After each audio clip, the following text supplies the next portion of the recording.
안녕하세요. 단타와 가치 투자사입니다. 이번 영상에서는 NFT 관련주에 대해서 알아보고자 합니다. NFT 관련 주식이 여러모로 뜨고 있는데 단순히 관련되었다고 뜨는 것은 분명 시간적으로 제한적이고 그 이후 옥석 가리기가 진행될 텐데 미리 한번 보도록 하죠.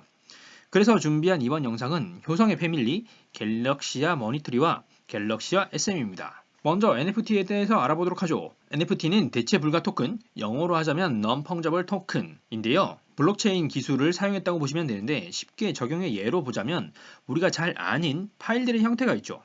이미지 파일이건 영상 파일이건 이 같은 파일의 형태가 있는데 이 같은 파일을 기존에는 복사 붙여넣기, 복붙으로 무한정 복제가 가능했죠. 하지만 NFT 방식을 사용하게 되면 블록체인 기술을 활용해서 디지털 고유 번호를 삽입하기 때문에 원본에 대한 인식이 가능하다는 것입니다. 이것을 제 나름의 방식으로 이해를 하게 되면 저희가 화폐를 찍어낼 때도 화폐의 위조 방지를 위해서 여러 가지 장치가 들어가 있는데 그 중에서 번호를 찍어내는 수단이 있습니다. 아마 이 같은 것이 위조 지폐의 심각성 때문에 좀 더 다양한 방안을 고려하면서 생긴 수단이라고 한다면 NFT 역시도 디지털 자산에 대한 권리 보호가 더 중요해지면 중요해질수록 이 같은 형태가 활발하게 사용되지 않을까 싶습니다. 그렇다면 이렇게 확인된 NFT 기술을 사용해서 실제 자본적 가치를 창출해내고 있는 사례를 확인해 보도록 하죠. 기술의 시장 가치를 구현하고 있는 경우라고 할 수 있겠죠. 뉴스에 나온 사례로만 먼저 보게 되면 가장 먼저 트위터의 사례가 있습니다. 트위터의 최초로 트윗을 기록한 재개 트윗의 NFT 기술을 사용하여 이를 판매하였고 한화 가치로 무려 33억 원에 거래되었습니다. 또 다른 사례도 있는데요. 테슬라의 CEO인 알론 머스크의 부인으로 알려진 그리암스가 디지털 작품을 내놓았고 이게 20분 만에 65억 원에 거래되었다고 합니다. 이렇게 해외로 수십억 단위가 얘기가 되니까 우리랑 좀 거리가 멀어 보이는데 한국 사람들에게 익숙한 사례를 보도록 하죠. 무한도전의 짤이 팔린 사례인데요. 무한도전의 레전드 짤인 무야호라는 짤을 이 짤의 원소유자라고 할 수 있는 MBC가 직접 판매하였고 NFT 기술을 도입해서 950만 원에 낙찰되었다고 합니다. 수십억 뜯다가 몇백만 원이라니까 좀 다르게 느껴지긴 하지만 여기서 중요한 것은 NFT를 통해 시장 가치가 형성되고 있는 점이라고 할 수 있겠습니다. 이렇게 NFT의 기술과 시장 가치에 대해서 가볍게 이해를 했다면 다음으로 넘어가 보도록 하죠. 그럼 이번에는 이 영상에서 다루고자 하는 갤럭시아 머니트리에 대해서 알아보도록 하겠습니다. 갤럭시아 머니트리 본업에는 사실 큰 관심이 없습니다. 지금은 본업이 아닌 NFT와 관련된 부분 그리고 거기에 영향을 끼칠 수 있는 부분이 주가 전체에 영향을 주고 있으니까 말이죠. 이 같은 것을 중심으로 살펴보도록 하죠. NFT든 아니든 지배구조에 영향을 받고 영향을 끼칠 수 있으니까 이를 먼저 살펴보게 되면 효성그룹의 계열사입니다. 그룹 지주회사인 효성이 소유한 효성 ITX가 있고 이 효성 ITX의 지배를 받고 있는데요.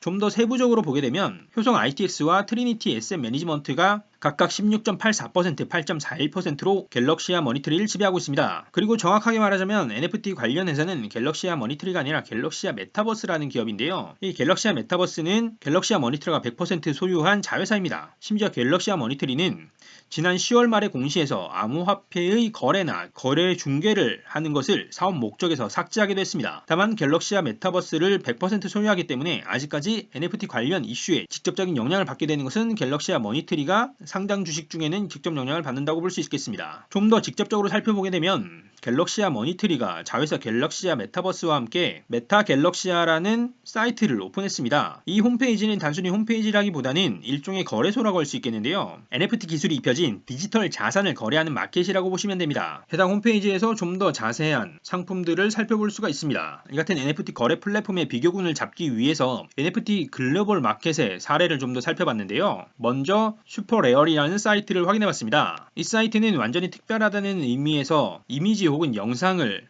바탕으로 한 상품을 확인할 수가 있었는데요. 상품 목록에서 다양한 상품을 볼 수가 있었는데 상품의 가격이 꽤나 높게 책정되어 있는 것을 확인할 수가 있었습니다. 아무래도 글로벌 시장으로 좀 크게 보다 보니 시장 형성이 실제로 되고 있는 느낌인데 금액 하나하나가 만만한 금액이 없습니다. 다른 사이트도 한번 확인해봤습니다. 이 사이트는 오징어 게임 형상을 브랜드에 차용한 파운데이션이라는 곳이고요. 이곳에서는 이처럼 일부 사진 컨텐츠도 거래가 되고 있는 것을 볼 수가 있었는데 이더리움 기준으로 가격을 봤을 때 굉장히 높은 가격이 여기서도 형성되고 있다는 것을 확인할 수 있었습니다. 그리고 상품이 정말 많다는 것도 여전히 이곳에서도 확인할 수가 있었고요. 이에 비하자면 메타 갤럭시아는 많이 부족했습니다. 여기 보고 계시는 이 캡처 화면이 상품의 전체였는데요. 아직 오픈 초기라는 등 다양한 이야기가 있을 수 있기는 하지만 뭐가 되었든 효성이라는 대기업 브랜드를 달고 대형 상가가 생겼는데 아직 입점업체가 거의 없는 건물에 들어간 기분이랄까요? 여기에 하나하나를 클릭한 상세 페이지 같은 경우에는 이처럼 아무것도 보이지 않는 미완성의 홈페이지를 보여주기도 했습니다. 적어도 이까지만 봤을 때는 이 일에 대해서 관심을 가지고 하는 사람들이 만들어가고 있는 느낌을 받지는 못했습니다. 좀 아쉽게 느껴지는 부분이었죠. 이번에는 갤럭시아 SM에 대해 알아보도록 하죠. 이 역시 지배구조를 먼저 보게 되면 이름에서 나오듯이 효성과 관련된 지분이 높긴 하지만 SM 역시도 12%로 높은 지분을 보유하고 있습니다. 효성 계열의 전체 지분을 보게 되면 36% 이상을 차지하고 있죠. 갤럭시아 머니터리는 그래도 자회사가 NFT를 직접적으로 거래하는 기업이었는데 갤럭시아 SM은 어떻게 NFT와 관계를 가지고 있는 것일까요? 갤럭시아 SM은 직접적으로 관련이 있기 때문에 사업의 목적부터 살펴봤습니다. 이 회사는 스포츠 마케팅과 운동기구 유통 사업을 하고 있다고 밝혔는데요. 운동기구 유통은 일단 차치하고 스포츠 마케팅이 NFT와 연관되는 부분인데 세부적으로 아래에 나와 있기는 하지만 이를 간단히 해서 보게 되면 개인으로서 스포츠 선수들도 있고 선수들이 모여있는 협회 등이 있죠. 이 주체들과 기업을 연결하여 기업이 스포츠 선수 혹은 협회 혹은 이벤트를 후원하거나 이 과정을 통해서 기업이 마케팅하는 것을 도와주는 매개체 역할을 갤럭시 SM이 하고 있다고 보시면 되겠습니다. 이 같은 갤럭시 SM이 실제 NFT와 연계된 사례를 보게 되면 갤럭시 SM은 스포츠 마케팅을 하는 회사로 참여를 하고 선수에 대해서 저작권을 보유하고 있는 라이언넷 그리고 NFT 플랫폼을 가진 갤럭시아 메타버스가 함께 협력해서 상품을 개발하는 작업을 진행하기도 했습니다. 메타 갤럭시아의 홈페이지에서 보게 되면 김연경 선수를 모티브로 한 상품이 올라와 있는데요. 이것이 라이언넷과 공동으로 작업을 한 내용이라고 보면 되지 않을까 싶습니다. 이까지 보게 되면 갤럭시아 메타버스를 매개점으로 해서 갤럭시아 머니트리와 갤럭시아 SM이 모두 NFT 관련성을 주목받고 있는 상황이라고 할 수 있겠는데요. 그에 비하자면 아직 실적이나 결과 혹은 그 과정조차도 주목할 만한 수준이라고 부르기에는 아쉬운 정도로 보이긴 했습니다. 그래도 어쨌거나 이 회사의 주가가 움직이는 거니까 회사의 실적도 함께 살펴보도록 하죠. 먼저 갤럭시아 머니터리입니다. 갤럭시아 머니터리의 매출은 성장한다고 보기에는 어려운데요. 19년 최고 매출 850억 수준에서 조금 줄었는데 다만 올해 반기에는 매출이 반등하는 모습이긴 했습니다. 전년 412억의 매출에서 올해 반기 483억으로 올랐는데요. 이에 반해 영업이익은 꾸준하게 감소 중이라고 보여집니다. 연간 단위로 보더라도 2019년 최고를 찍고 감소하고 있고 반기 수준으로 보게 되면 전년 동기 대비해서 절반 수준으로 떨어졌습니다. 전년 동기 46억의 영업이익이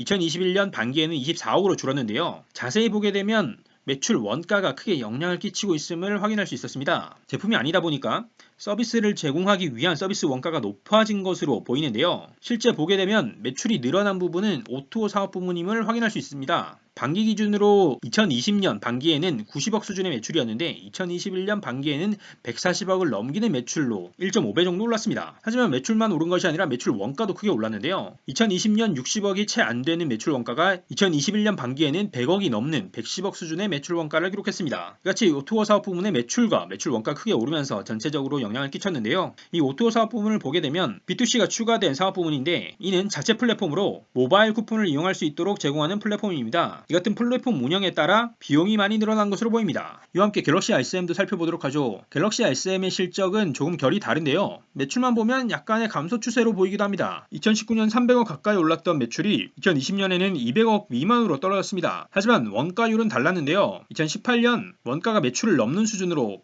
110% 가까운 원가율이었는데 매년 차츰 줄어들더니 2021년 상반기에는 85% 미만의 원가율을 기록했습니다. 여기에 더해 판관비도 크게 줄어들고 있는 것을 확인할 수가 있었는데요. 연간 사업 보고서 내용을 보게 되면 2020년과 2019년을 비교했을 때 매출이 줄어들면서 관련 인력의 정리가 있지 않았나 싶은 그림이었는데 인건비 관련 부분이 크게 줄어든 것을 확인할 수 있습니다. 여기에 더해 사실 판관비에서 가장 크게 줄어든 것은 지급 수수료였는데요. 외부의 힘을 빌리지 않고 자체적으로 많은 것을 해냈다고 해석이 가능한 부분입니다. 덕분에 실적은 개선되고 있습니다. 금액의 절대값은 크지 않지만 말이죠. 마지막으로 주가 흐름도 살짝 보도록 하겠습니다. 갤럭시아 머니터리는 한 차례 올랐다가 살짝 떨어졌습니다. 지지선을 하나 뚫고 내렸다는 점에서 향후 방향을 예측하는데 당장에는 긍정적으로 보기에는 어려운 부분이 있겠고요. 하지만 떨어진 걸 기회로 보는 사람들도 충분히 있을 수가 있겠죠. 이에 비해 갤럭시아 SM의 경우에는 상대적으로 갤럭시아 머니터리보다 NFT에 직접적이지 않은 종목이기 때문에 덜 극적으로 올랐습니다. 그리고 현재 주가가 지난 8월에 고점 수준에 머물러 있다는 것이 눈에 띄는 부분이었습니다. 지난 영상들에서 살펴봤던 비덴트와 위즈 스튜디오 모두 영상을 찍은 이후에 주가가 좋은 흐름을 보여주었는데요. 해당 당시 시점에서도 주가가 이미 높은 수준이라고 제가 말씀드리긴 했었지만 그 이후에도 결과적으로는 좋은 흐름을 보여주었습니다. 갤럭시아 기업들은 또 어떨지 다음 주를 살펴봐야 할 것 같습니다. 자, 이번 영상에서는 NFT 관련 종목인 갤럭시아 머니트리, 갤럭시아 SM을 첫 타자로 해서 알아봤습니다. 영상 서두에 말씀드린 대로 NFT가 주식시장을 장악하고 있는 이슈인 만큼 이번 기회에 관련해서 어떤 기업들이 어떻게 영향을 받고 어떤 기대감을 가지고 오르고 있는지 살펴보고자 합니다. 그리고 나서는 해당 기업들이 잘 해나가고 있는지 아닌지만 확인된다면 좀 더 확신에 찬 투자를 할 수 있지 않을까 싶습니다. 그럼 저는 다음에 새로운 종목과 영상으로 찾아뵙도록 하겠습니다. 감사합니다.